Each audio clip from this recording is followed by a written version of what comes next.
Hello good morning. Last electrochemistry के video में मैंने आप लोगों को बताया था सेल्स के बारे में, बैटरीज के बारे में, कॉमर्शियल सेल्स एंड बैटरीज के बारे में। कितने तरह के होते हैं बताओ? तीन। प्राइमरी, दूसरा आपका क्या था सेकेंडरी, और तीसरा आपका क्या था फ्यूल सेल। इन तीनों का इंट्रोडक्शन मैंने दिया था विथ एग्जाम्पल्स।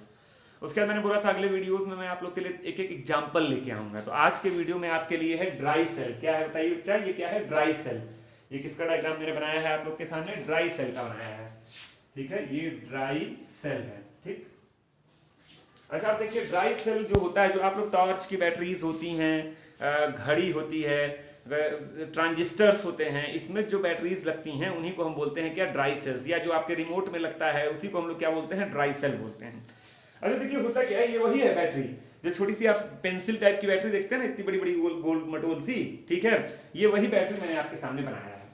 अब देखिए इसमें होता क्या है, ये जो बीच में है टोटली ब्लैक कवर्ड है, जो बीच में टोटली ब्लैक कवर्ड है, ये टोटल ब्लैक है। मैंने पूरा कलर करने में बहुत समय लग रहा था इसलिए ऐसे ही जल्दी से बना दिया।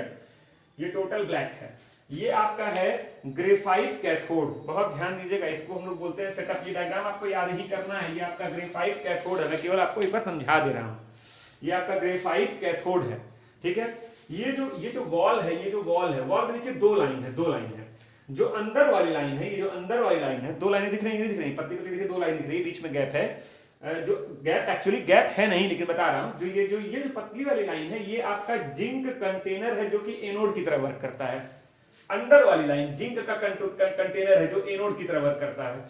और बाहर वाली जो लाइन है, ये कार्डबोर्ड कवर है। कार्डबोर्ड कवर है इसलिए इसको लगाते हैं, ताकि कार्डबोर्ड कवर क्यों लगाए? ताकि बाहर से कोरोजन ना हो। जिंक एक ऐसा मेटल है जिसके अंदर कोरोजन होता है, तो जिंक मेटल को कोरोजन से बचाने के लिए हम लोग बाहर से एक कार्डबोर्ड का कवर या किसी चीज की गैल्वेनाइजेशन कर देते हैं, किसी अदर मेटल का पेंट लगा देते हैं, ताकि उस पे बाहर से एक्सटर्नल एटमॉस्फेयर का उसकी जिंक वॉल पर कोई असर ना पड़े। तो कोई पहला क्वेश्चन कि कार्डबोर्ड पेपर क्यों लगाते हैं? एक्सटर्नल एटमॉस्फेयर से जिंक का कोरोजन रोकने के लिए। और ये जो जिंक की जो वॉल है, ये जो जिंक की वॉल है, अंदर वाली लाइन है, वो जिंक कंटेनर है जो एनोड की तरह बिहेव करता है। जो सेंटर में लगा हुआ है ग्रेफाइट, वो ब्लैक कलर का, ठीक है, रॉड, आपको सिलिंड्रिकल रॉड दिख रही है, वो आपका क्या है? ग्रेफाइट है, जो कैथोड की तरह वर्क करता है। दो पोल्स हैं, पॉजिटिव पोल और निगेटिव पोल। अच्छा देखिए, ये पूरा सेटअप ऐसा बनाया जाता है ना कि ये जो ग्रेफाइट का रॉड कैथोड है, वो जिंक मेटल को टच ना करे। ये देखिए जो लिखा है, ये देखिए इसके बीच में गैप नहीं छोड़ा, इसको पूरा ब्लैक पेंट कर दिया है। ये पिच सील है, मतलब इसको फिट करने के लिए, चिपकाने के लिए इसको लगाया जाता है। लेकिन याद रहे, कैथोड और एनोड एक दूसरे को टच नहीं करने चाहिए। जिंक की कंटेनर ग्रेफाइट के कैथोड को टच नहीं करे, लेकिन नीचे से भी टच नहीं कर रहा है, ऐसा सेटअप बनाया गया है। अब एक चीज देखो, ये एक लाइनिंग आपको दिख रही होगी। ये लाइनिंग क्या है? ये लाइनिंग क्या है? देखिए लिखा हुआ लाइनिंग पे, लाइन लेके गया हूं मैं, पोरस पेपर लाइनिंग। ये पेपर का, कार्डबोर्ड का, किसी चीज का बना हुआ है। ठीक है। अच्छा, ग्रेफाइट, ये आपका ग्रेफाइट है। ग्रेफाइट और इस पोरस पेपर लाइनिंग, इसके बीच में जो स्पेस है, ये बीच वाला स्पेस, ये वाला, इसके बीच वाला जो स्पेस है, ये देखिए एरो लेके आया हूं मैं, ये भरा हुआ है MnO2 और कार्बन से।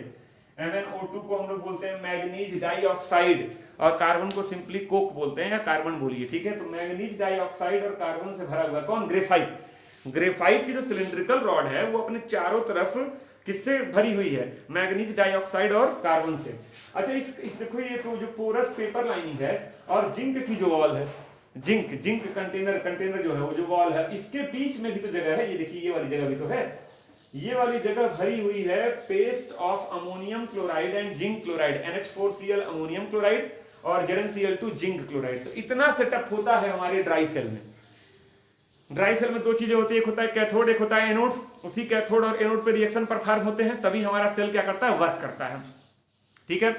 ड्राई सेल की जो बाउंड्री होती है, जो बॉडी होती है, वो किससे बनी होती है? जिंक मेटल की। जिंक मेटल में कोरोजन होता है, इसलिए उस मेटल के ऊपर कोई ना कोई पेस्ट लगा देते हैं, गैल्वेनाइजेशन कर देते हैं, या कार्डबोर्ड चिपका देते हैं, जिससे उस एक्सटर्नल एटमॉस्फेयर का जिंक की वॉल पर कोई असर ना।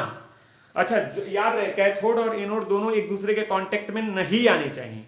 अच्छा, कैथोड के चारों तरफ क्या होता है?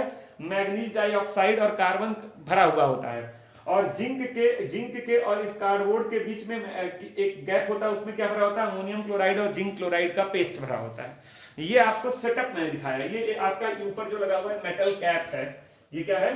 मेटल कैप है। पता नहीं आप लोग कभी देखिए लिखा हुआ होगा, मेटल कैप नहीं लिखा है, चलिए ये मेटल कैप है।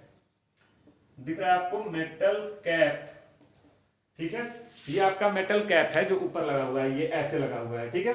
अच्छा, कभी बैटरी आप देखे होंगे, बैटरी आप देखते होंगे तो बैटरी में आप देखते होंगे कि ऊपर देखो हल्का सा उभरा हुआ होता है, एक साइड हल्का सा ऐसे उभरा हुआ होता है। जब उसको हम फिट करते हैं रिमोट में तो एक साइड स्प्रिंग के साइड लगाते हैं, एक दूसरे साइड लगाते हैं, तो मेटल कैप वही जो ऊपर लगा होता है गोल सा हल्का सा उभरा हुआ, एक साइड ही होता है, एक साइड नहीं उभरा हुआ होता है, उसी को बोलते हैं मेटल कैप। तो ये आपका जो है बैटरी सेटअप हो गया है, ठीक है। और अब इसके आगे आगे बढ़ते हैं। अब देखिए लिखा हुआ है, तमाम बातें इसके बारे में लिख दी गई हैं। Used in transistor and clocks, पहले बता दिया है। यूज और भी जगह होता है। रिएक्शन देख लीजिए, थोड़े कॉम्प्लेक्स रिएक्शन होते हैं इसके, तो आपको याद करने पड़ेंगे। तो देखिए एनोड पर क्या होता है, एनोड कौन है, जिंक मेटल, तो उसका ऑक्सीडेशन होता है, जिंक 0 ऑक्सीडेशन स्टेट से +2 में जा रहा है, ऑक्सीडेशन हुआ।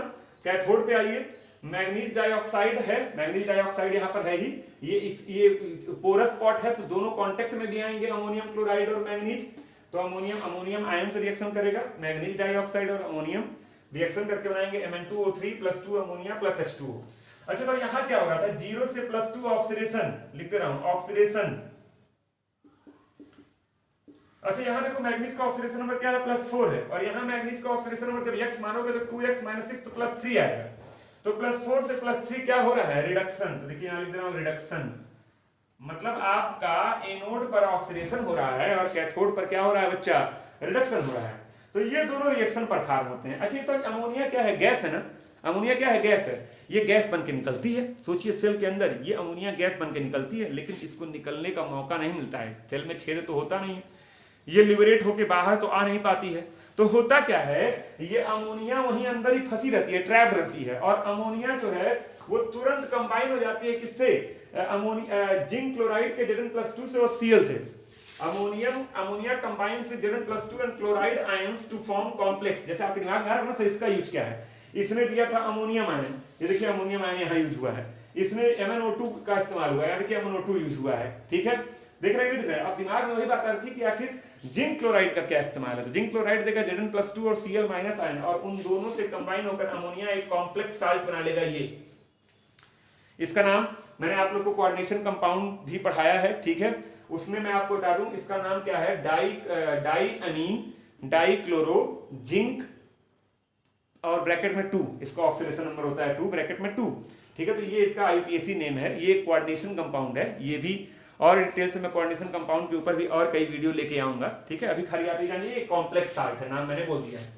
इस सेल का अपनी एक औकात होती है, इस सेल की अपनी एक औकात होती है कि इससे ज्यादा वोल्टेज नहीं ये दे सकता है। तो दीज सेल्स है वोल्टेज 1.25 वोल्ट टू 1 पॉइंट, मतलब 1.25 वोल्ट से लेके 1.50 वोल्ट तक ही इनका वोल्टेज वेरी करता है।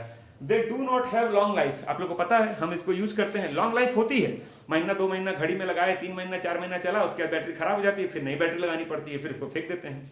खराब क्यों हो जाती है, दिमाग में क्वेश्चन आ रहा है, खराब क्यों हो जाती है, जल्दी खराब होने का भी एक रीजन है, क्योंकि अमोनियम क्लोराइड जो भरे हो, अमोनियम क्लोराइड अंदर भरे हो ना, पेस्ट ऑफ अमोनियम क्लोराइड, ये तो जिंक के कांटेक्ट में है ही, तो अमोनियम क्लोराइड इस जिंक के कंटेनर को क्या कर देता है, कोरोड कर देता है, इसीलिए इसकी लाइफ बहुत लंबी नहीं होती है, काम भर का हो जाता है, चल जाता है।